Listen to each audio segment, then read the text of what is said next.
Welcome to episode 05, WP-Tonic. Today, Jonathan and I will be going over responsive design.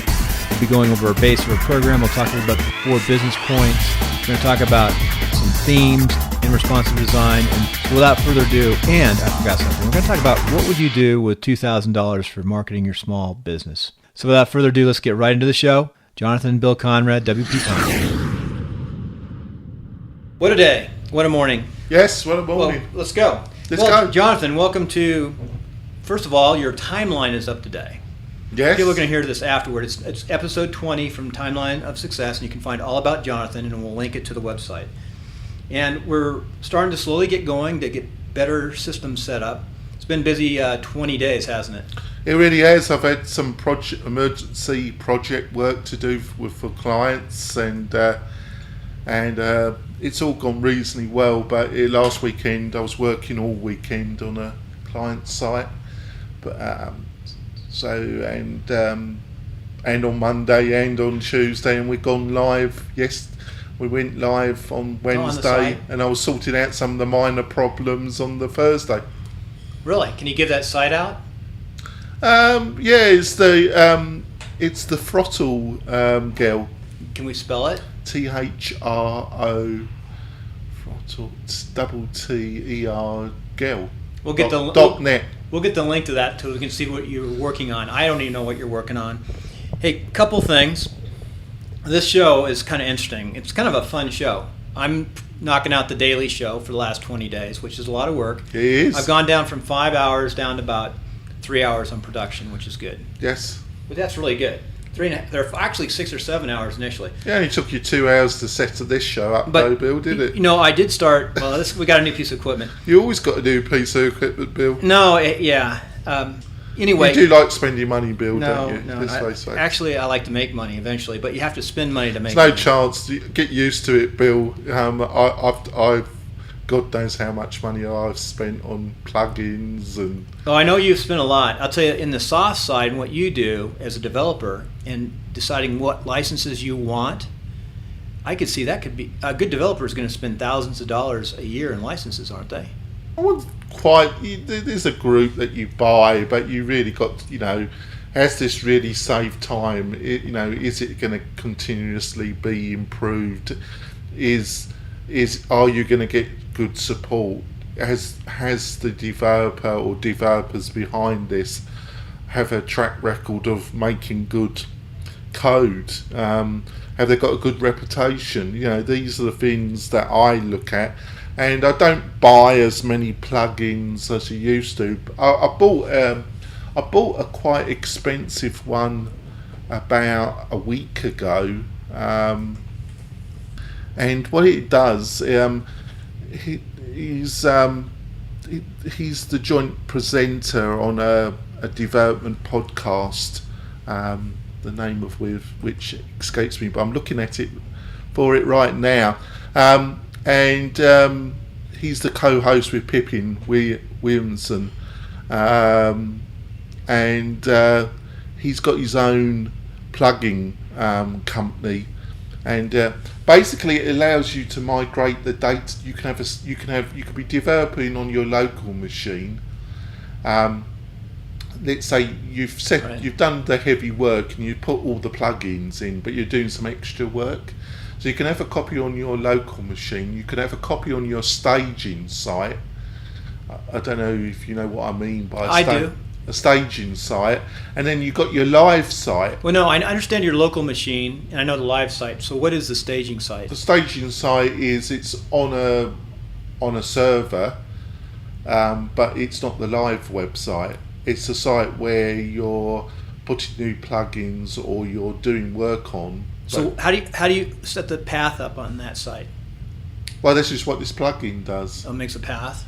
Well, it enables you to transfer the database from your local to your staging to, because there are backup plugins that allow you to migrate the physical files, right? The images, but like your widget areas, right? You always found that even the best migration plugin, of course, if you're using WP Engine as your host, or I think Fly will also provide this, and a couple of the other hosting providers that specialise in WordPress. What most of them do is they provide a staging site. They provide a mechanism where you've got a mirror of your live site. Right. And they provide an interface where you can just transfer almost instantaneously. That's WP Engine, right? And some of the other specialised. Right. But I'm doing it the kind of rough and ready way. But this plugin is fantastic because the podcast that I was talking about is Applied Filters, and it's a great podcast. It's aimed and it's run by Brad, and I'm going to destroy his name, Tousenard. I think he's a French Canadian. It's Touesnard.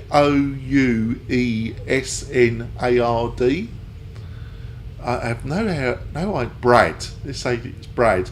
And you've got Pippin Williamson. Basically what Brad has developed is a plugin called WP Migrate DP Pro. It doesn't exactly roll off your tongue, does it? But it's a great plugin, and what it does is it allows you to migrate your database from your local machine to your staging site, and then from your staging site to your production site.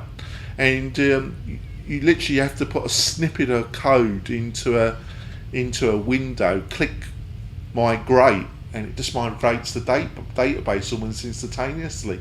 That's amazing that it does it so well. I know that. Now I get a quick question. But that cost me. I know I've gone off topic a little bit, but that cost me. I bought not the highest development level, because I bought the development license, the middle one, and it enables me to put it on this program onto 30 websites. But that cost me. But he did have a good special offer. He had a good coupon code on but it's normally $199, and I got it for about $130. So it's still quite an expensive plugin. But Brad's an excellent guy, and he's an excellent coder, and it's worth the money, this plugin. Well, that's good. And that issue goes back to how much you actually spend a year on licensing as a developer. Now, I'm not a developer. I guess I am, because I have 3 licenses now, 2 or 3. I've got lead you've pages. got quite a few websites going. Yeah, but that's how I learned. And I do have a lot, and I did You're early probably on. going to cut down, I would imagine, because the amount you said you've had up and going, it's not really that stuff. Each of my girls have a website. My wife's got the website. Right. We got 2 in the real estate company. We have the top sites would be Timeline of Success. But they're really simple sites that produce, and almost like a blog, and then slowly building. But what does bother me is the backup. And I want to talk to you about the backup today, but let's leave that for episode 6 and talk about backup, the importance of backup and the different ways. I thought we were talking about responsive design. No, let's leave that episode 6, because today's episode is going to be responsive design. All right, yeah. So we can get right into it. But before we get to responsive design, I want to talk about some business practices. Yeah. That's my side. Right, yeah. So here, a couple of lessons. In Timeline, I've really learned some lessons. I've learned from Jonathan too. When you do these shows about business people or successful people, you pick up from them. One of my points actually has come out of Jonathan's show. I've got 3 major points. One is never run out of money. Now, I'm not talking about making large sums of money, but just don't let yourself run out of money as a principle in business, because you can be making money and still run out of money. Especially in construction, if you have a traditional construction company, things of that nature. So cash flow, it's also called cash flow for your life. That's a principle. The other principle is stay productive. Make good use of your time, take care of yourself. And the third principle right now, which I think is really important, and Jonathan brought it out in me, and I have a tendency to try to do too much. And sometimes when you do too much, you go backwards. But sometimes you push through too. And I'm pushing through right now and getting better balance. And what it is the industry or business of both WordPress and to some extent the podcast business, what I'm doing now, the new media, is new. So I've been working a hard year at it.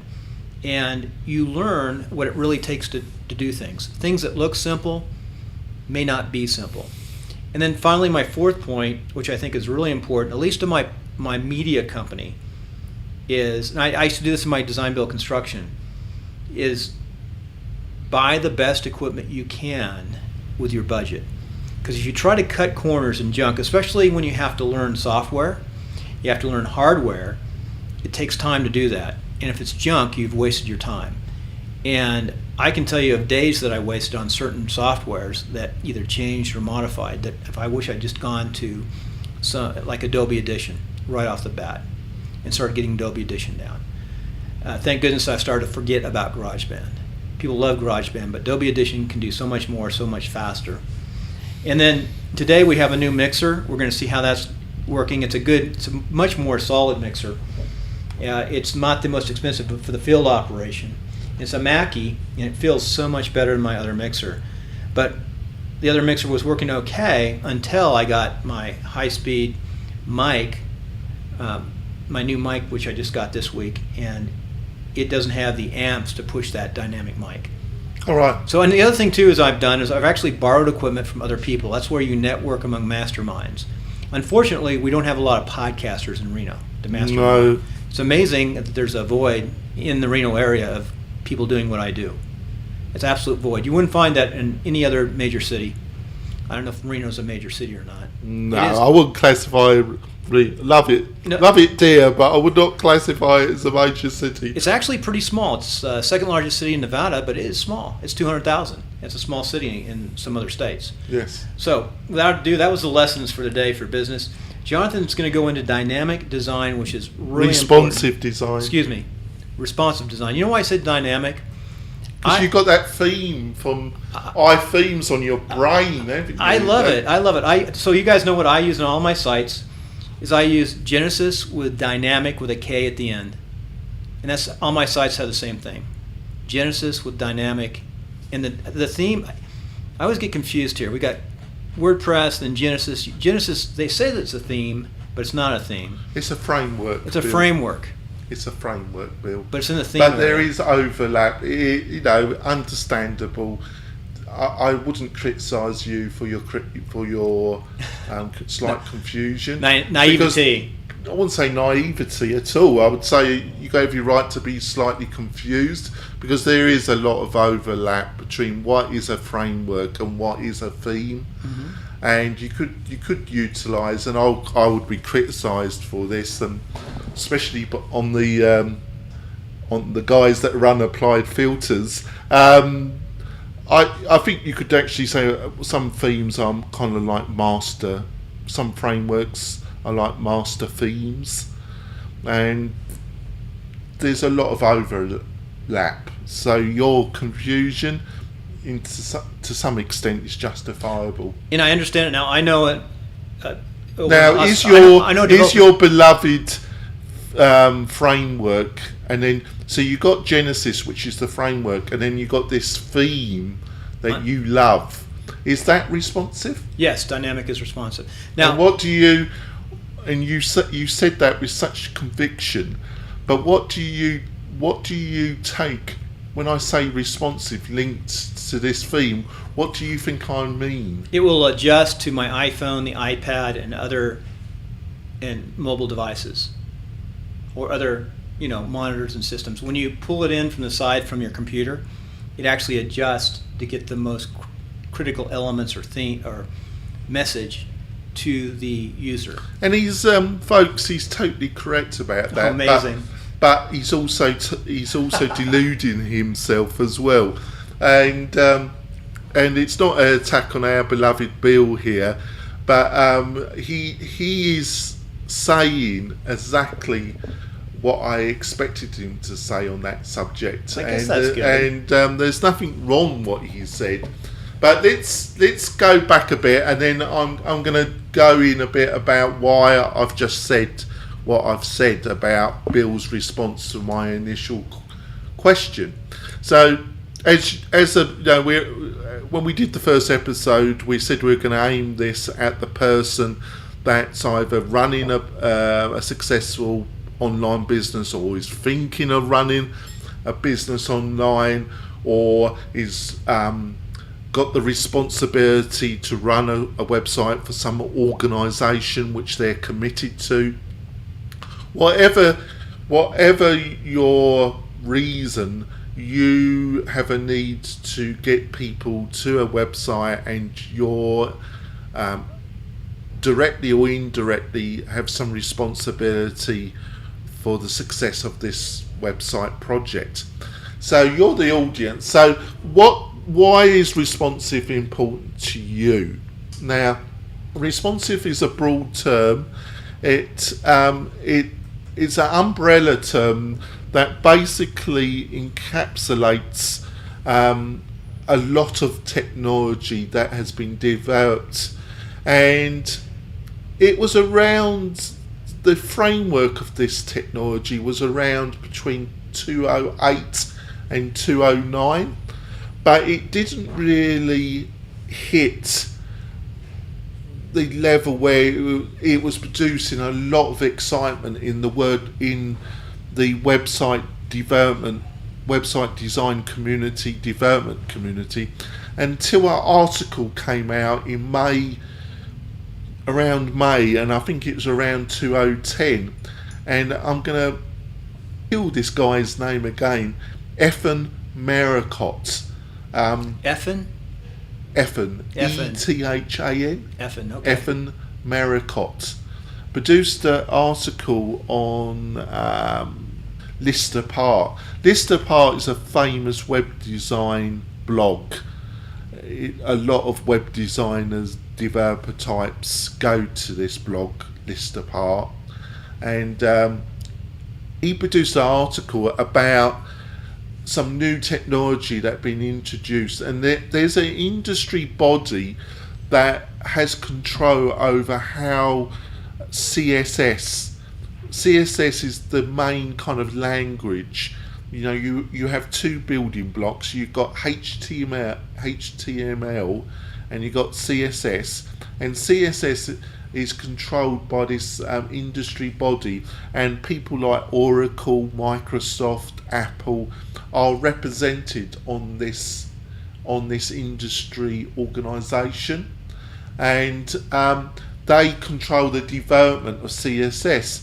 And I'm not going to go into a lot about how CSS is developed and how these new things come out, because it'd be a long episode and it'd be too techy. But they had this industry body had produced some new technology, and it was around about how websites could adapt to different screen resolution. I'm a bit nervous, folks, because Bill is starting.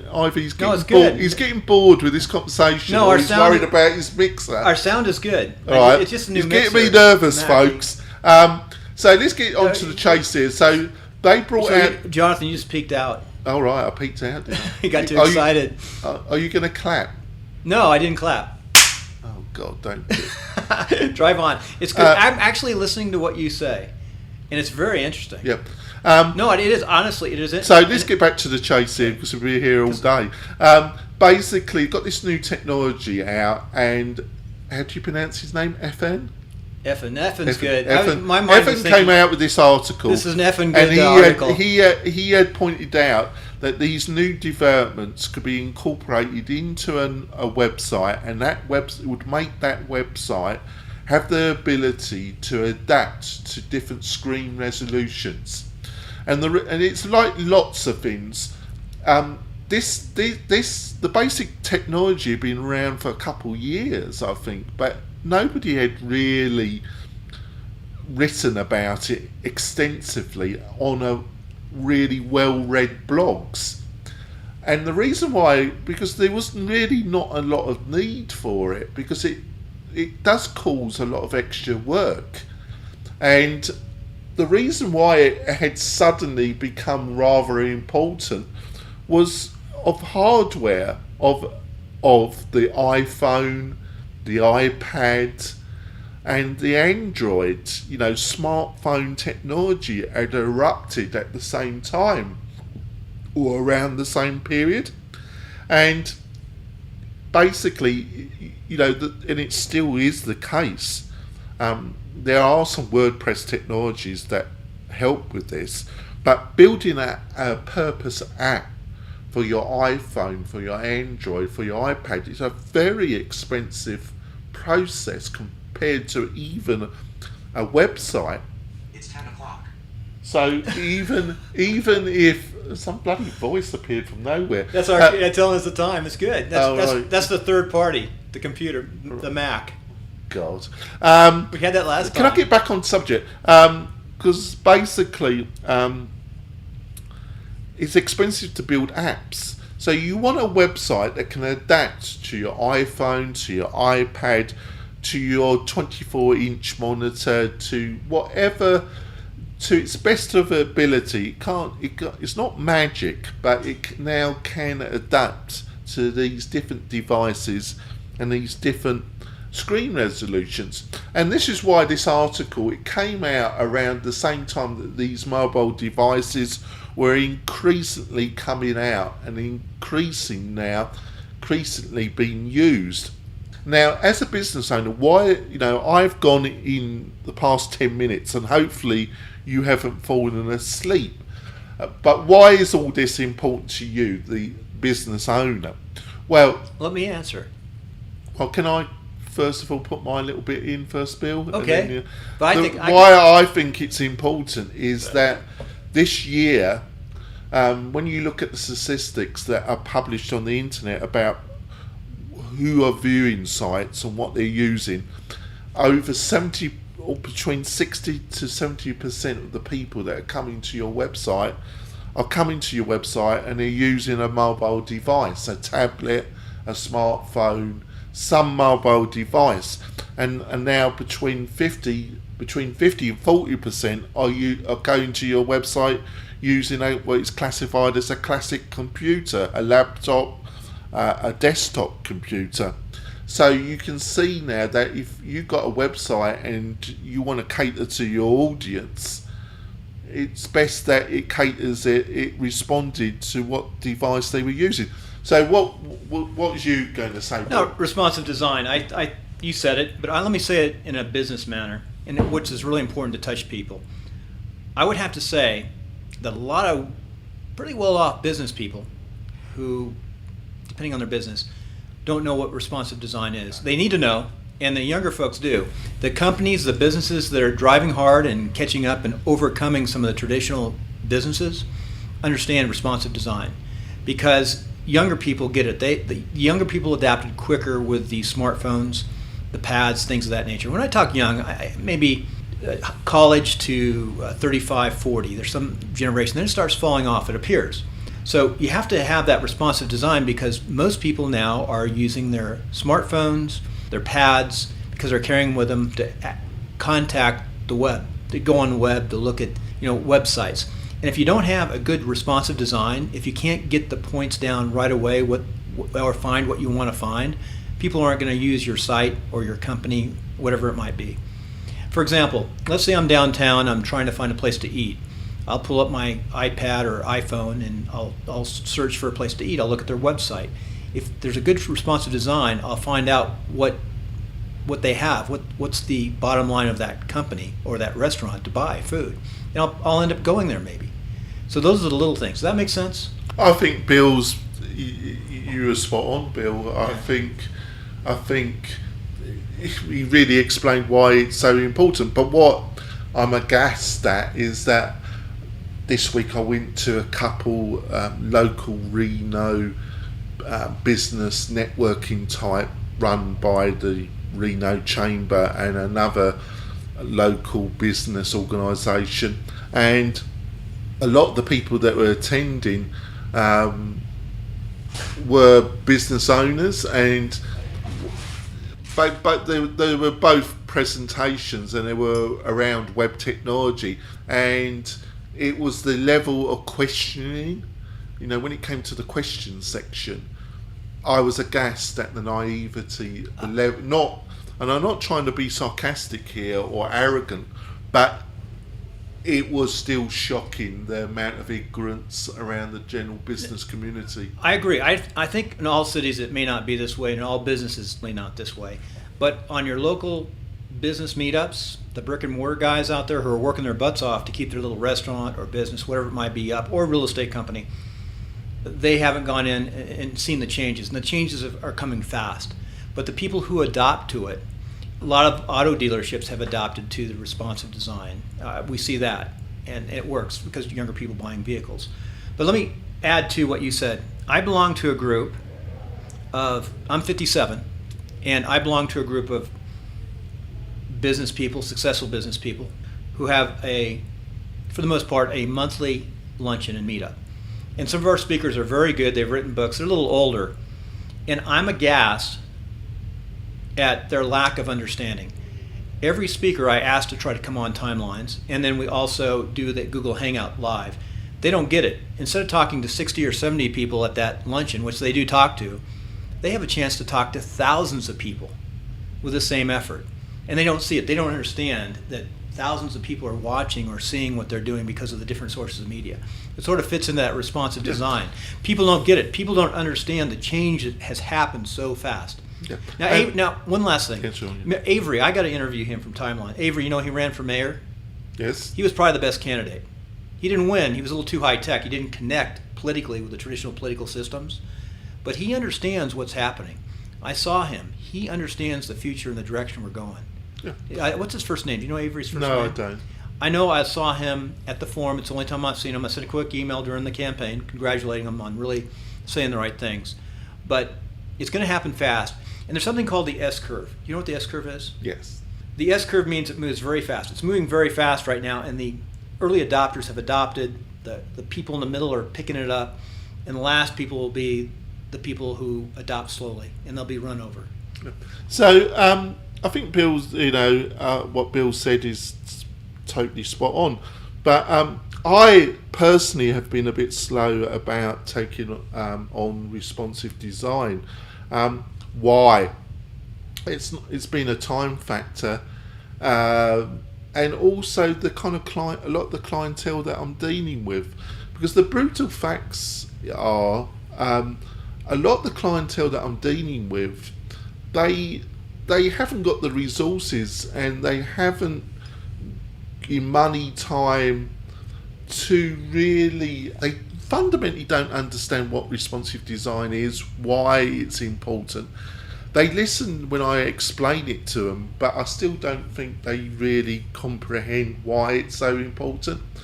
And basically those that talk about responsive design and bring out examples of bring out what I would call the unicorn fairy, the perfect example of a responsive design.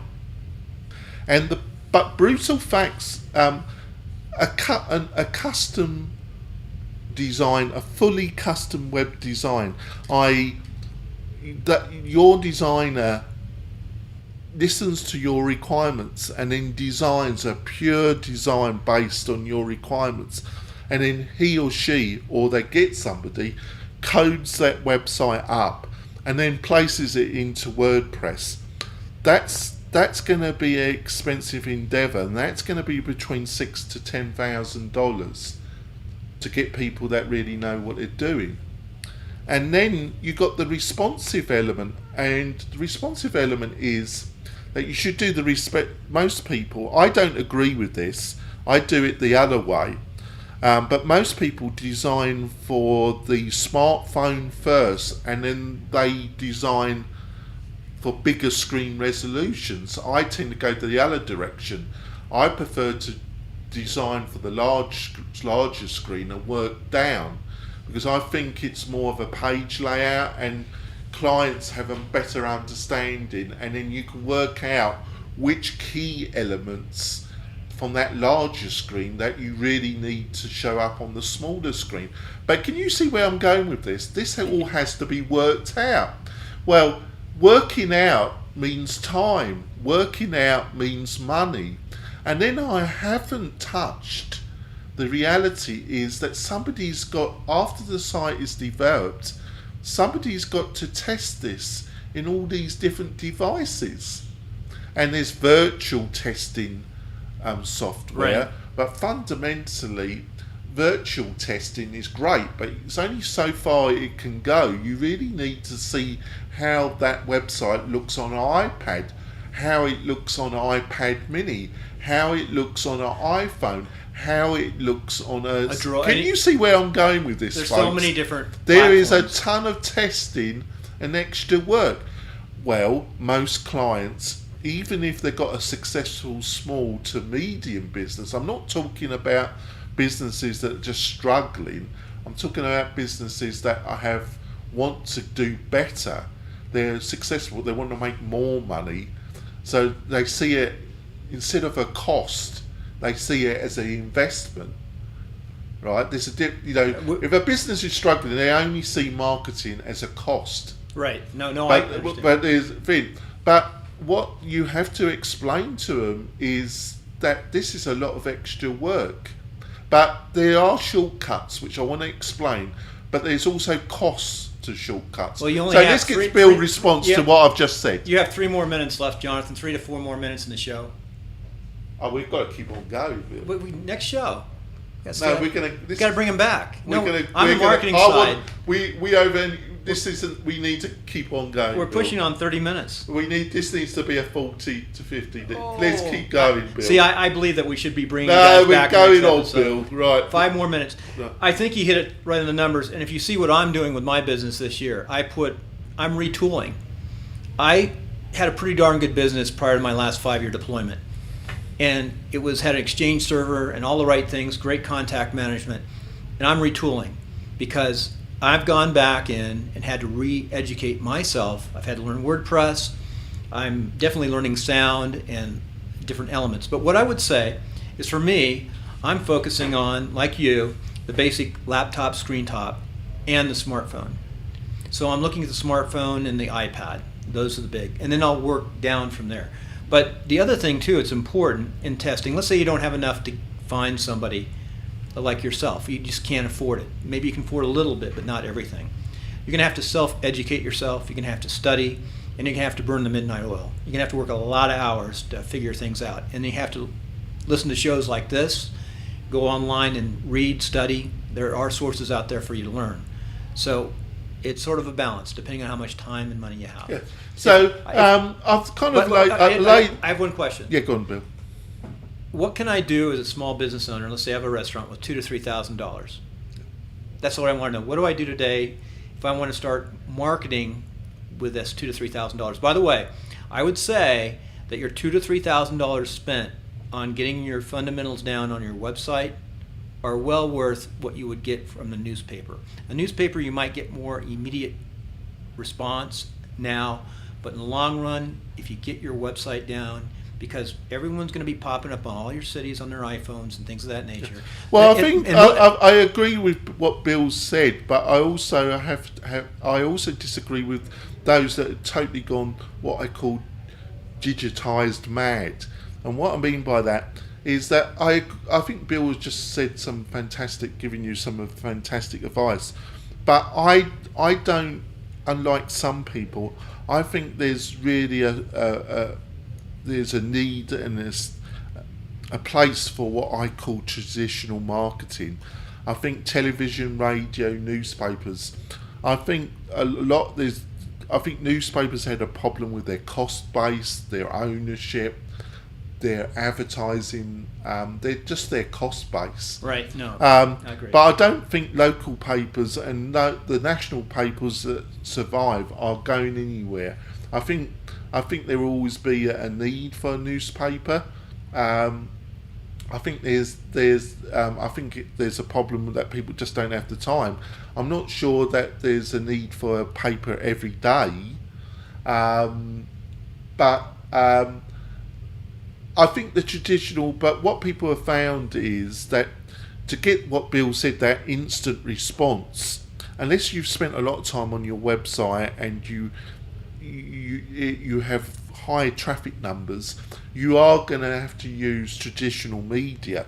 But what you find is that when people find out about your business through radio, television, newspapers, whatever, is that they then go to your website. Right, you can point them to to find the out website. more about you. And if your website is awful and non-responsive, and they can't view it easily on their mobile device, you will find that a lot of the money that you spent through traditional media to get them to go to that website has been wasted. Yep. Guess what?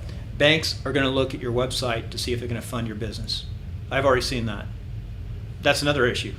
All sorts of people are looking at that website. If a bank sees you without a website and you have a retail business, they're probably not going to fund you in some aspects. That's the first place that they're going to say, why would we even go any deeper with this company if they don't have a website? I mean, they should, but they don't. Things are changing. So I want to delve in. So Bill gave the question, you've got a client that's got $2,000 to $3,000. Well, I think fundamentally we are going to be looking at a theme for that client. And I utilise themes a lot for clients, a commercial theme. One of the problems is, though, that there has to be an agreement between the designer, developer and the client about what they're precisely providing and can do. So you choose a theme, a commercially produced theme, and the designers probably, the clients cannot if a theme's a certain colour, a certain structure, has certain content in it, and it's been displayed, and a client looks at it and they just haven't got the capacity to visualise with a few changes that we might get a totally different look. They just can't do it. They just haven't got the experience. Some people can, some people can't. In my experience, most clients can't do it. So you take a theme that's been developed and designed and it's responsive. But what you got, and the web designer developer should be able to customize it if you provide a list of functionality that you're looking. But be aware that there's been a lot of testing or there should have been. That's one of the things the designer developer needs to investigate before they suggest that we utilize this theme, is that it has been properly tested on various devices, so he needs, or her needs, to do some testing. And then what you've got to be aware of, if you start moving everything around, and this is one of my criticisms of the theme that you're utilizing, is that you start moving stuff around, and yes, it might look well in the one browser on the computer that you're utilizing, but if there's a lot of fundamental change in that code, that whole website then needs retesting in various browsers on various on devices, and that will take a load of time. What happens? It's not retested because there isn't the budget for it. No, Jonathan, there's a difference in the type of themes I'm developing and the kind of themes you're developing. Yours are gorgeous. WP-Tonic is gorgeous. I mean, it is absolutely gorgeous. I know it's the Mona Lisa of... I wouldn't go that far, but mine are like... There's a lot more I could have done, but I had time issues, like always. I'm looking at functionality. Yeah. I'm looking at a good... Actually, mine's like a blog with a feed, and then it's got some affiliate links. So it's pretty simple. And that goes back to Drudge. Remember Drudge? You ever heard of the Drudge report? Yes. Drudge is a pretty simple looking site, but it's very popular. Yeah. And it's done by links. That's another issue we could talk about another day. Yeah, but I want to... so basically... So what themes do you like? So you can look at themes, go to various theme shops, but then there's a middle way, a hybrid between fully custom and then going to a theme shop, online theme shop like Theme Forest, or I'm going to get shot for suggesting them. But I think a lot of the criticism of Theme Forest is overblown. I think it's you got to look at the developers that work with Theme Forest, and you just got to be aware. But there is a middle road between buying a commercial theme and then accepting that you are going to change it and it will look a lot different but you don't want to move stuff, go crazy, because that's going to No. involve a load of new testing. And a fully custom solution, which in reality is still going to have a base framework that, you know, most custom developers don't develop a WordPress theme totally from the ground up. Never happens. They utilize a very bare framework, and then they build up. And then there's a middle ground. The middle ground is there's a number of WordPress kind of quasi frameworks that are based on I'm trying to find the right word in here. Hey, Jonathan, FYI, we're going to lose our room here in a few minutes, All right. 5 minutes. So we need to not pull So this together. they're based. There's a hybrid solution where there's a couple of kind of responsive frameworks where you can put WordPress in, and one of the most popular one is one called Basecamp. Oh, Basecamp. Basecamp. I think I'll pronounce. And then Basecamp's very popular. and there's another one, and Bill butted in, and he's thrown me, folks. He Well, keeps you know what bloody doing you know what this. we need to do? When I'm in middle flow, No, he we- just kind of puts his oar in, we folks. need to bring people back, and what we need to do next time is, I'd like to look at I think my real estate sites are jacked up, so I like to look at a real estate industry a little bit, and Yeah. what type of websites, do a little research this week, come back next week with the real estate side, and then we'll go back into this not dynamic, but responsive theme issue and finish up with some more detail, because this is important and these theories are important. But I like to look at different industries now. I like to look at the real estate, the restaurant industry, automotive industry, and how they market, how they use WordPress. Yeah, it's great idea. So I think Bill's right to cut, because I was going way off techie when I Now, built. this is a strange, it's a good show. It's a good show today, but there's so much going, and we're seeing some things breaking through. Our numbers on our podcasts are starting to grow. Even though we're screwing all up all over the place, they're actually growing. They're feeding each other back. By the way, your site's up on Timeline, so you need to go email all your friends with a link of Timeline, and then that will help build up back and forth the information, the marketing side. I will make market. sure it's on my newsletter this month that goes out to and you need to bring- 4,000 people. And Bill. I need to go to some of these local business meetups too and see firsthand. I'm going to broadcast WP-Tonic to the 5,000 people that follow me on Twitter. Very good, and it'll grow. So I think that's about enough for today. Bill, I think you're right. It's pretty good. You know what? A little slow with the new equipment, and we'll talk about that later. Yep. Thanks, folks. Thank you. Have a Hope good you night. enjoyed it. Bye. We didn't recap though. We did. You do a 1 minute recap. Right, whatever. You tell them. First of all, I talked about.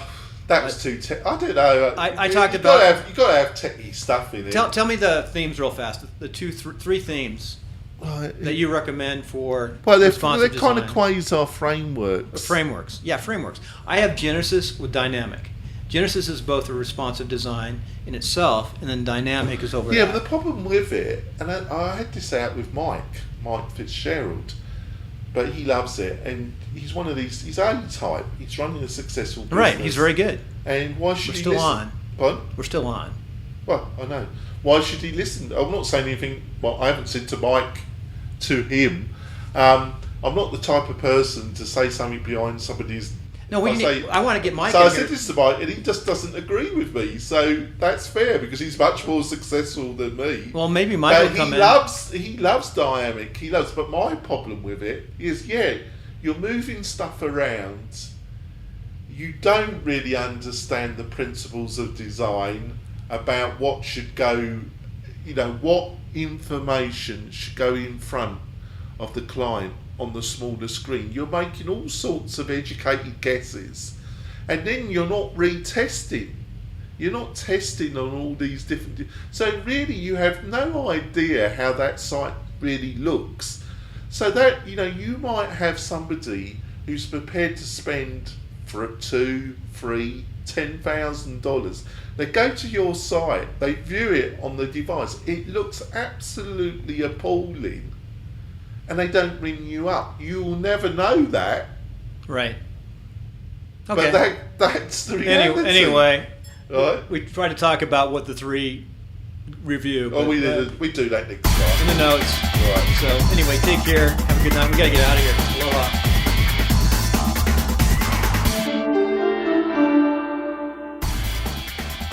This episode is brought to you by First Realty, serving Reno, Tahoe, Truckee, and Modesto.